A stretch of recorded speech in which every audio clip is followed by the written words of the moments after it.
Hello and welcome back to HardReset.Info. In this video I'll be showing you how to fix home screen layout is locked on Samsung Galaxy S25. Let's begin.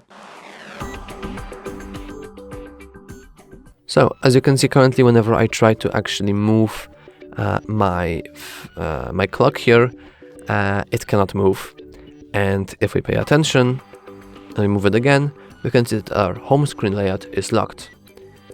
We can also just try to catch it and click the settings here, or we can simply manually go to our settings.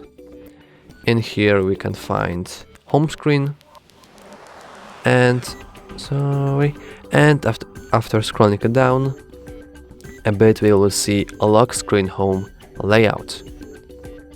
So now we simply just disable it. And now our home screen layout is no longer locked, and we can freely move it whatever we want. And that's all for this video. If you found it helpful, please remember to like and subscribe.